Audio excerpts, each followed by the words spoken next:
अनुपमा में बरसी के दिन राघव ने खोला 14 साल पुराना मोटिबा का राज।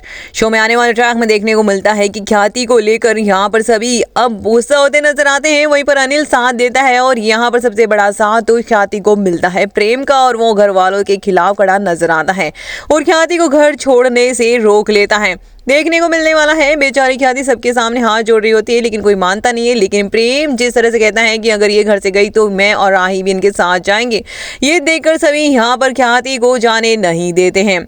वहीं देखने को मिलता है कि अनुपमा यहाँ पर मोटी बांग को बड़ी क्लास लगाते नजर आती है। कहती है कि राज तो सबके ही होते हैं, आप लोगों के भी कोई पुराने राज होंगे ही ना। लेकिन यहाँ पर मोटी बांग के पसीने छूट जाते हैं और इसी राज का खुलासा इंसिडेंटली होगा उस बरसी पर जहाँ रखी जाएगी वो कोठारी मेंशन में मोटी बांग की बड़ी बेटी की बरसी, जो कि 14 साल पहले लापता हो गई थी और उसका मौत का इल्जाम राघव पर आया था। दोस्तों आने वाले ट्रैक में देखने को मिलने वाला है कि राघव भी बहुत बड़ा जो है बिजनेसमैन था और देखने को मिलने वाला है कि वो उन्हीं की कंपनी में यानी कि कोठारी बिजनेस में कोठारी एम्पायर में ही काम करता था। वहीं देखने को मिलता है कि जब उनकी बेटी गायब हो गई थी तो सारा इल्जाम यहाँ पर किसी और पर नहीं राघव पर आया था और उसी की सजा उसने भुगती थी, जबकि उसकी कोई गलती नहीं थी। अब रखी जाती है यहाँ पर कोठारी मेंशन में बड़ी बेटी की पूजा, जिसमें कि अनुपमा पूरे परिवार के साथ राघव को भी लेकर पहुंचती है। राघव बाहर इंतजार कर रहा होता है, लेकिन बार बार ऑर्डर आने की वजह से वो सीधा कोठारी मेंशन में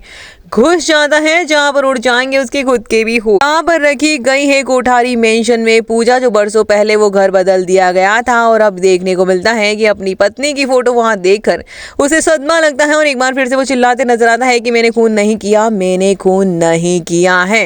मोटी बात जैसे राघव को देखती है उनके होश उड़ जाते हैं और राघव खुलासा करता है कि वो खून उन्होंने नहीं किया। और अब उसके रीओपन होने की जो है वकील भी वहां पर पहुंच जाते हैं और राघव को और अनुपमा को उसकी खबर देते हैं कि जिसके बाद देखने को मिलेगा कि उड़ जाएंगे पूरे परिवार के होश की राघव कोई और नहीं कोठारी परिवार का दामाद है। तो देखना दिलचस्प होगा किस तरह से अब यहाँ पर अनुपमा दिलाती है राघव को इंसाफ।